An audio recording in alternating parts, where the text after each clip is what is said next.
All right, welcome back into another episode of Indiebnb. Today, I'm joined by my neighbor up in Brookhaven, Audrey Yeah, Birnbaum. She's a part of the music industry in a lot of different ways. Looking forward to catching up with her. But Audrey, how are you on this beautiful Brookhaven it, evening? it's great here. We haven't had rain in Atlanta for a few days in the summer, which is awesome. How are you, buddy?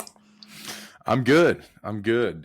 So excited to dive in with you. I mean, let's start at the beginning. I mean, how did Sure. you have a couple different hats. Number Yeah, one, tour manager. You've got a hat as a stage manager and all kinds of other differing jobs. So take us all through it. Like we give us your resume, if you will. absolutely. I started, it'll be 20 years ago this year that I graduated from UF with actually degrees that, I don't really remember a lot about getting a business degree, but I got one and I used that. I got a specialization in communication and two music minors. So, yeah, actually somewhat using all the things I went to college for. But yeah, it's been in the business 20 years and done a little bit of everything. Started out as director of operations for festivals, working on management teams, booking bands for private country clubs, like putting 90s alternative artists together um, for private shows, and then tour managing and stage managing. Have done production management, a little bit of all of it, and couldn't be happier. Wow. So lot to unpack there. So your music minor, did you play in the band? Like were you in like what was the was there is Then, there a music school there? yeah, there was at UF. I've got a percussion performance minor and a music theory and composition. So I did play. I mean, I still have my drum set. I still have percussion instruments. So occasionally I'll sit in with friends. And it's always nice working with my drummers on the stage, coming through a venue and also being out on the road with them. It's fun to keep that going. Well, that explains why immediately the first thing I saw you grab after Daffo was done performing with Blondshell was a bunch of cymbals. So Exactly. um, I love it. I love it. So what made you want to get into, I guess like right out of college? I mean, what were the opportunities like? I mean, you said you had a couple different roles, kind of getting right out. So I did. There's a company, they still are in Atlanta, it's called Six Man, and they do music cruises. Back then they had a small handful, basically started with the Rock Boat, and now they have, gosh, they probably have 20 or more music cruises a year. And they're great folks over there. They do comedy cruises. I think they've got a Savannah Bananas cruise now. Like they do a little bit of all wow. of it. And then worked for a Grammy-winning jazz guitarist, and he produced festivals in Colorado and in Kiowa, South Carolina. So loved that. Worked with a bunch of the jazz greats and Burt Bacharach, and got to know the little intricacies of when you're doing combining like a music lifestyle event and staying at nice resort properties, and how jazz music ties in as a perfect fit for people to have a great experience over a weekend.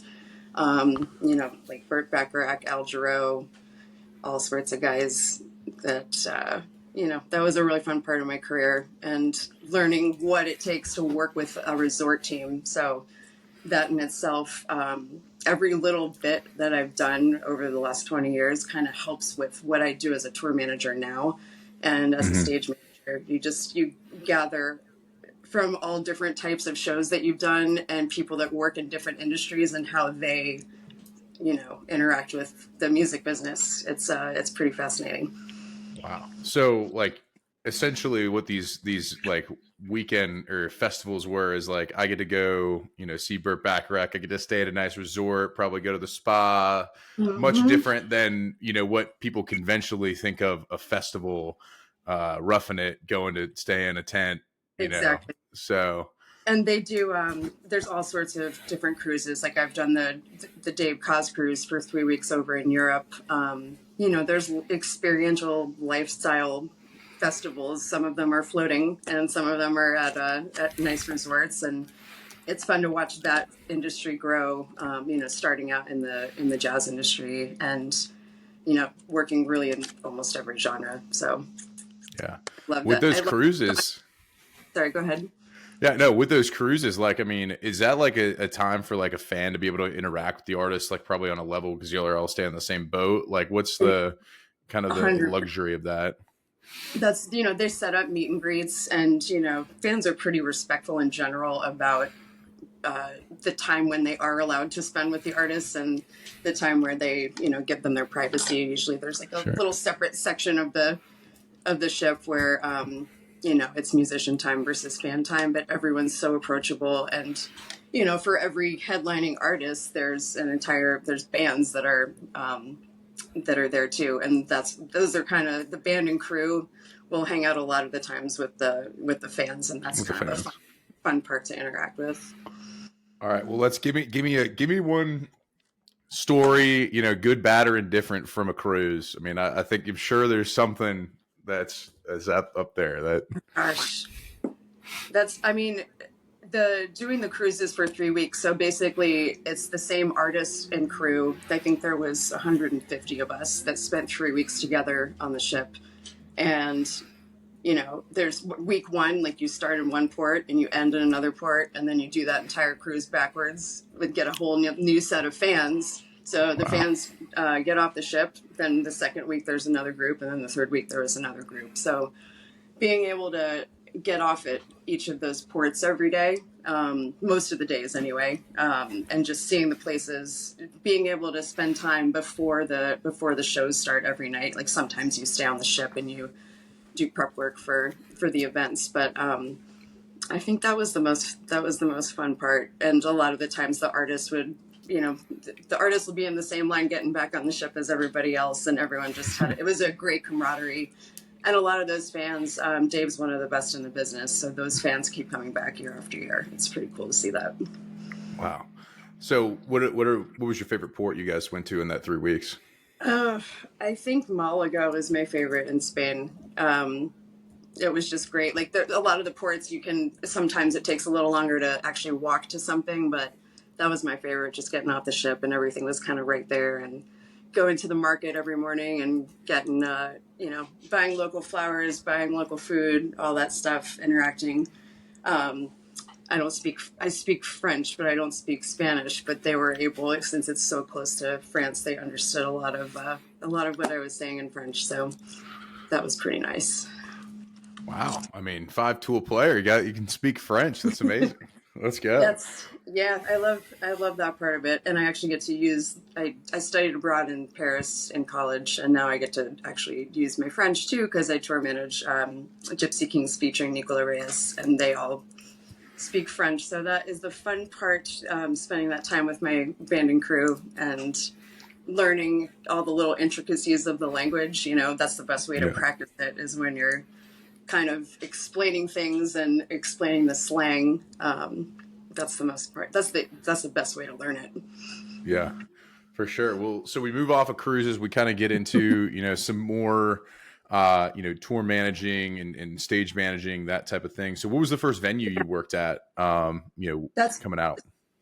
so Variety Playhouse. This is the first where you saw. Okay, for your listeners and viewers, you were at Blonde Shell a couple of weeks ago at Variety Playhouse, and that's the first time I've really had a house gig on top of other things being on tour, and I love working there.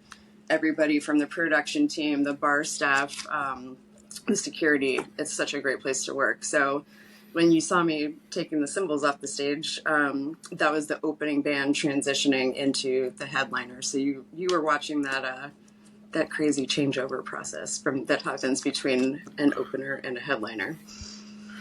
So for you, like, I mean, are there bands that are like, openers that have, obviously if you have multiple, like there's probably multiple, changeovers and sets, like Yep. what do you typically see like is like, probably more involved versus less involved? What kinds of bands, like whenever you see them come on the It bill? depends. It depends on the tour that's being put together and the size of the venues that these bands are touring at, right? So if you have arena shows, you're getting a pretty high level opener production or multiple bands there.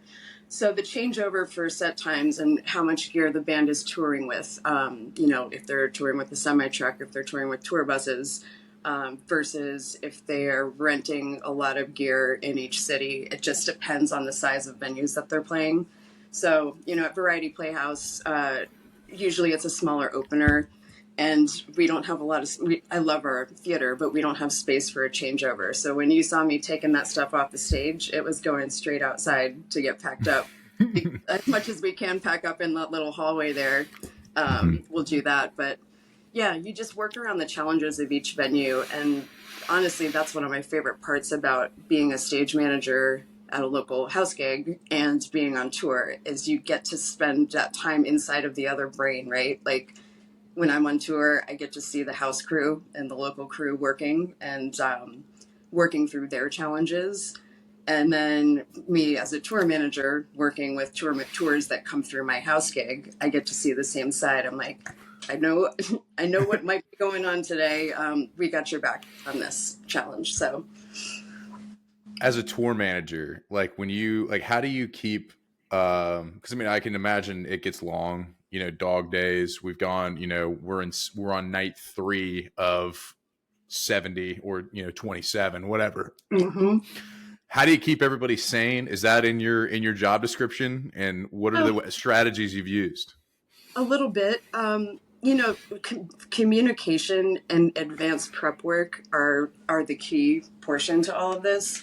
I always say whenever you don't, it's really hard. Like when you're on a longer tour, it's not always possible to start all those details, especially with the venues, like chasing down replies from venues. If you don't have those, or at least a little bit of information aside from what you're getting from a booking agent, before you start that whole tour, it drives you a little crazy. So as much as you can do in advance to let the guys know what's going on, that's the biggest part. And then, making sure that there's enough downtime. It's rare when we have total chaotic days on the road, especially if you do the advanced prep work. Sometimes the travel is really long, and it depends on, like, usually your load in time just depends on the size of the tour and the venues that you're on. But typically for my main gig, we do a 10 a.m. load in, and then we're at the venue all day. So we'll go in and have breakfast. We'll get everything ready, and we carry all of our gear with us. So it just depends on everything about the tour. But yeah, if you know that those days, what those days are going to look like on paper, where it's going to be a little hectic, and you just prep everybody in advance for it.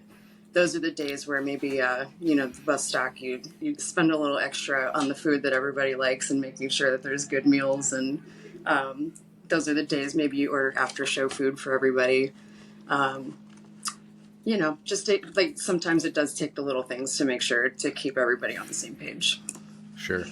What's like for you, what has been like the longest distance you've had to go in like one day or 2 days in order to like kind of like, and what's the closest you've cut it on a show? Like, have you been there where you're like, hey, we are getting there, we're putting our stuff on and we're walking on and playing? Like, that's a hard one to think of on the fly. But I can tell you, this is a pretty standard across the industry. So your bus drivers can only drive up to 600 miles or be on the clock for 10 hours. So if you're getting close to a scenario where that's going to screw everything up, then you can call in a co-driver so that there's another driver that will sleep on the bus while one driver is driving. There's days where, sometimes it's not everybody on the bus, and, your principal artists and management will be flying from city to city. Mm-hmm. It's not very fun when there's not direct flights when you go from show day to show day. So those kind of things are the biggest challenges, or when it's when the routing's challenging. And great booking agents will do what it takes to make it happen and rearrange things, mm-hmm. but sometimes you just don't really have a choice based on the number of hours in a day and when the show goes on. Yeah, I bet. But so this is a good sign that I haven't thought of something so chaotic where it's like mind blowing.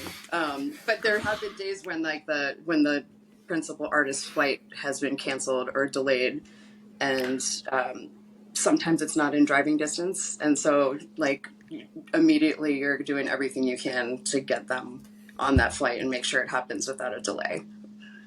Haven't had to delay a show yet, which is nice. Wow. All right. Yeah. Well, let's keep that record. Let's go. Right. For obviously you mentioned Gypsy Kings is the main artist you tour with, but Yeah. like for you, anybody like, as you've kind of, we are an indie music podcast. So like, anybody you in particular that you kind of brought on early on that you can think of that, those were different days than I have now, but you look back on fondly. That's, I look back to those early days of doing the festivals, the jazz festivals, because watching those grow, like that was one of them I did for 12 years, and watching the level of talent and then adding on nights to the festival once it started getting bigger, and watching some of those artists that would do like the smaller Thursday night show and then watching their careers grow. I really enjoyed doing that. And even like at Variety Playhouse, somehow there's been artists that they've booked that have just gone on to explode. Like, I don't know how they got Shabuzi there last year. It was amazing. He was booked well before he ended up, like he was on arena tours when he came through our venue. So it's really cool to see things like that and just watch people's careers grow. Yeah. Who's your favorite artist you've seen this year so far at Variety? This year at Variety so far, I mean, Blondshell's show is great. I'm not gonna lie. Man, I wish I would have thought about this question before. Because we can come back to it. Let it simmer. I have to look it up. But I can tell you last year, because I've been a member of the Recording Academy also for 20 years. That's the governing body of the Grammy Awards. And we get a magazine at the end of the year, and seeing that, because Andre 3000 did 4 nights at Variety Playhouse, and then Shabuzi was also there. So it was pretty cool seeing those two in the Grammy magazine and getting nominated. Those were 2 of my favorite days for sure at the venue. Awesome. Yeah. Anybody, I mean, I obviously don't want to out anybody, but anybody who you've had a particular difficult time working with, perhaps, like somebody who, any situations where you've been like, man, like I had to really dig in my bag for that one.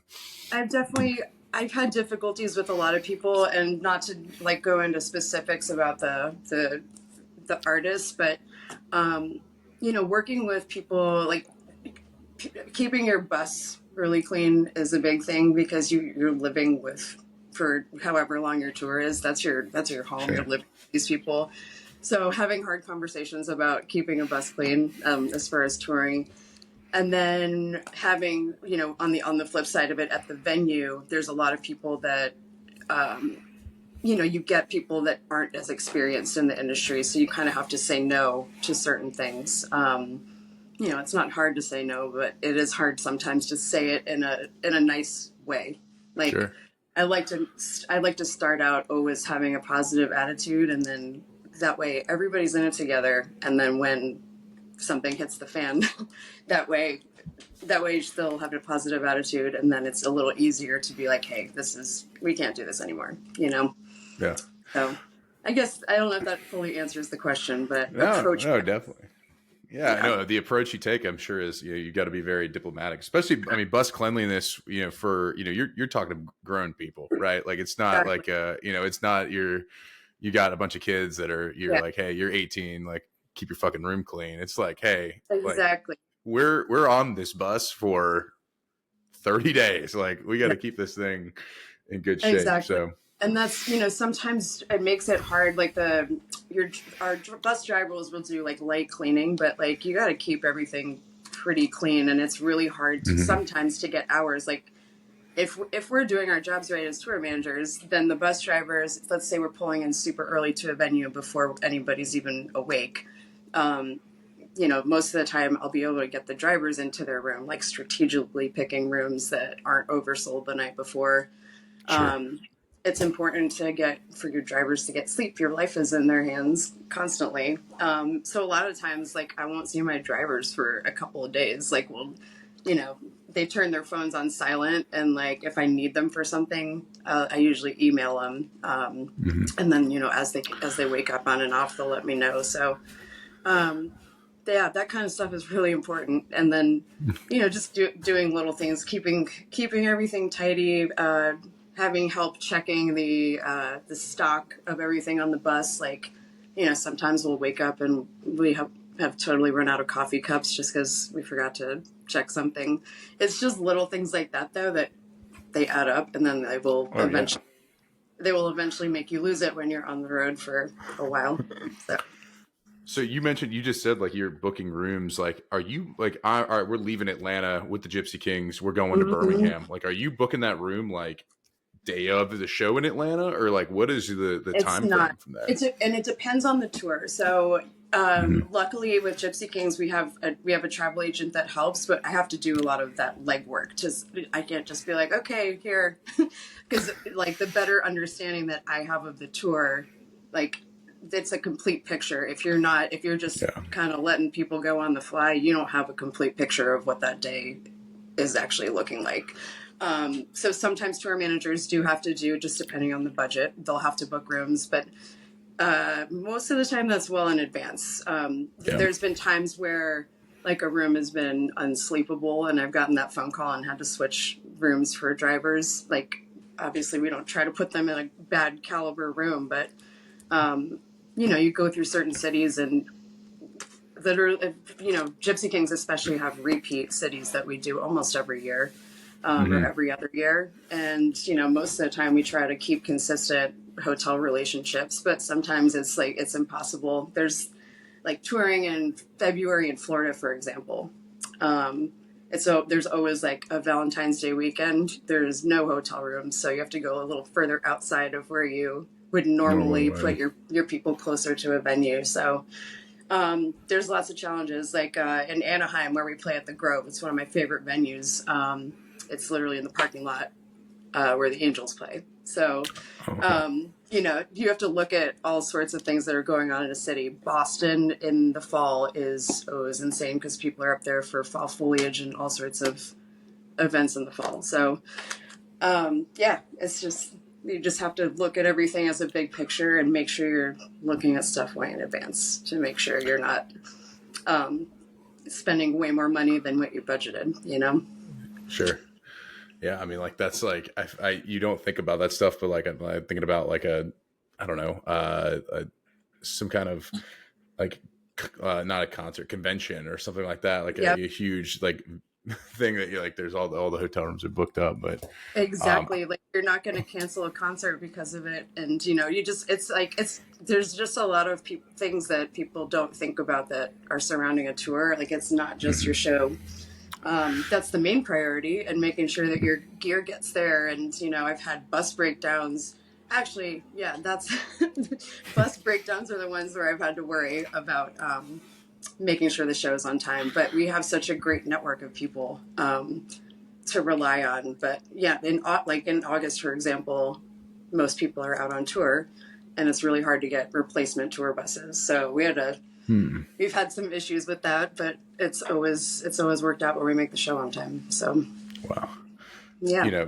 For you, like where, like, I'm sure that you get to sample a lot of different places and different cuisine, like food, food wise, where do you love what do you love the most? Ooh. That's there's a lot of venues that do in-house catering for us, like some of our repeat venues, and one of them in particular, Ruth Eckerd Hall, like their catering team always does the best dinner, and they know everything that the Gypsy Kings have loved to eat for a very long time. So that's always one of my favorites. It's really nice. Usually once a tour, we'll do a family dinner night somewhere. And it's always a fantastic meal. But that's the thing, is we try to, and then sometimes on those drives where you have, it's like 900 miles to the next show and you have a day off in between. Sometimes the halfway point, or like just over halfway, is where you kind of want to do that stop. Sometimes it's in the middle of nowhere. So we try to do fun things like Home Depot Secret Santa. So it was really fun. Ooh. We'll do that in the middle of the night at a gas station sometimes if it's like not too far into the drive, especially if there's a Buc-ee's involved. That's always fun. Just doing little things like that, and making sure people have good food, and like local food sometimes. Like always having good Southwestern food in Texas. There's always great places. We'll always do an In-N-Out burger night in California. Not the best gourmet food, but it's always like a nice surprise when those days happen for the guys. Yeah. All right. Well, obviously want to get into like riders and different things, like, on obviously on both sides. Like you probably are trying to make sure that they're getting the right stuff from the rider, and Yep. then you're also probably in charge of helping with the rider, inside the house show kind of scenario. So most Right. ridiculous thing on a rider that you've seen to date, I guess. That's a good question. I might have to come back to that one. I mean, there's always the infamous thing about the green M&Ms, and I can't even remember what band that was. But the reason behind that is the meticulousness. If someone hasn't paid attention or at least asked the question about that, it means they haven't read the whole writer. Yeah. And it's, ever since COVID, especially, catering budgets and the price of food has gone up everywhere. Sure. So, making the most and shifting, like the budgets have been cut everywhere. So making sure that, your guys are still happy, but also staying within a budget is a big challenge. So a lot of times, just making sure that you have the expectations managed. And, if you're not eating at least something healthy every day, like, everyone I've toured with eats fairly healthy on a regular basis and just has like the bare necessity snacks and everything. But it's really important to pay attention to the rider. So like I can always tell when I'm going through a venue and I have to pay extra attention to make sure things are right when I arrive. It just depends. Like it's rare when that happens, but you can tell. What's the most common thing on riders that like you get for variety? Cases of bottled spring water. you gotta hydrate. I mean, in all seriousness, it's bottled water, but a lot of people these days, there's some sort of energy drink like yerba mates, all that stuff. Definitely having good coffee is important, and making sure everyone has some, like band and crew members all have some sort of a snack that they individually like. Yeah, and that's another thing too, is making sure, like I usually try to keep everything in one or two of the green rooms. If you spread stuff out, it doesn't stay as fresh during the day. Even if you have someone that's a dedicated hospitality person, like you don't want stuff sitting out where, like, even if it's a sandwich platter and it's on ice, it's not, like paying attention to the food safety part, because I can tell you that's the last thing you want on a tour bus is having issues with bad food, and it's devastating. So, making sure everybody has got everything clean and what makes them have a little bit of the comforts of home is a huge thing for me. Wow, I love that. Well, Yeah. I mean, we I think we've covered. I've ripped you. I've ripped you on a lot of questions. I'll do a couple more rapid fire ones here to end it. Pete Peterson's party pack of questions. We'll get this thing pulled up here, and yeah, these will be rapid fire. Just go back. It's a this or that question. Pete Peterson's party pack of questions. Audrey Birnbaum of Gypsy Kings tour management and also Variety Playhouse. Here we go. Cake or pie? Cake. All right, she's going cake. All right, salad or soup? Salad. All right. Sunrise or sunsets? What do you see more of these days? Sunset. Sunset. Would you rather hit a home run or score a touchdown? Hit a home run. All right. Night in or night out? What are you having more of these days? Night out. I know. All right. The nature of the business, right? Yeah. All right. When you go out and your jam comes on, like, are you more likely to hit the robot or the worm on the dance floor? I'm neither. No dancing. No dancing. She grew up in the Footloose town. Robot. All right. Guac or queso when you guys stop in southwestern Texas? Both. Guac, though. Guacin. All right. Waffles or pancakes? Waffles. Waffling it up. All right. Coffee or tea? Coffee. All right. Dogs or cats? Both, but dogs. All right. Ninja or a pirate? What do you identify more with? Ninja. She's a knight. All right. Gatorade or Powerade? Gatorade. University of Florida. Obviously. Naturally, we caught us to have Gatorade. Yeah. All right. Toast or bagels? Toast. All right.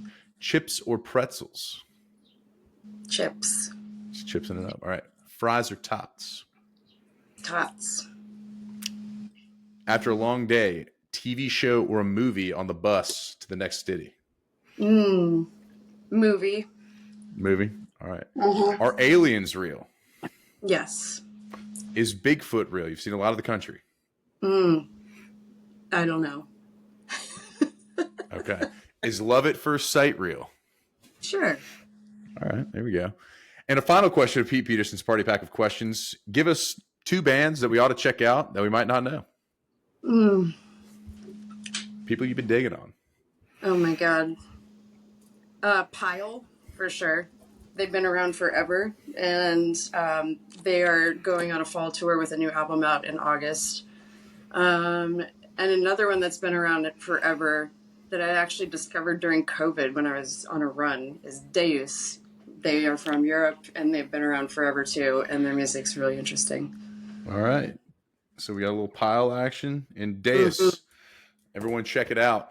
Now, the final question of this interview, I'm going to have you open up whatever streaming app or way you consume music and show me your last search song. Oh, shit. Well, I'm on my phone, so that might like mess. It'll be okay. It'll be okay. It'll still record. All right, I'm doing it. The last searched song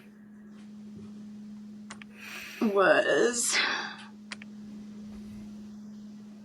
I don't know how to find the last search song, but I think it was Pile. That was the last thing I listened to. Pile. All right. Yeah. So she's practicing what she preaches. It's on her Spotify. Exactly. My last search artist was Young Fred again. Nice. Because I'm just trying to consume. And then my last search song was a song called No Broke Boys by Disco Lines. Doing a lot of jump rope. So got to have the EDM to get you through the jump rope 30 minutes, So speaking of that, so I've been doing those like the cold cryotherapy. Sure. I've been hopping in that. I signed up for a month, and Queens of the Stone Age Sick Sick Sick has been my cryo song because it's 3.5 minutes and it's great and it makes the cold go by super fast. Gotta have you gotta have the song or something to kind of take your mind off it for sure. Absolutely. So, well, I'll have to check out the ones that you just mentioned. Except Fred again. That one is my buddy really likes them. They're kind of like stick figure-ish, right? He's just a DJ. He's got a lot of different he's a DJ, but he's like the music seems like it's different than everything else. I don't know. I can't describe him. You just got to go listen to him and you'll just smile, I think. I'll check it out. Awesome. Well, Audrey, thank you so much for taking the time to hop in with us this night, and look forward to seeing you some more at Variety. I appreciate it. Normally, I'm the one setting up interviews, so this was a pleasure to share a little info. Thank you. Of course. Talk to you soon.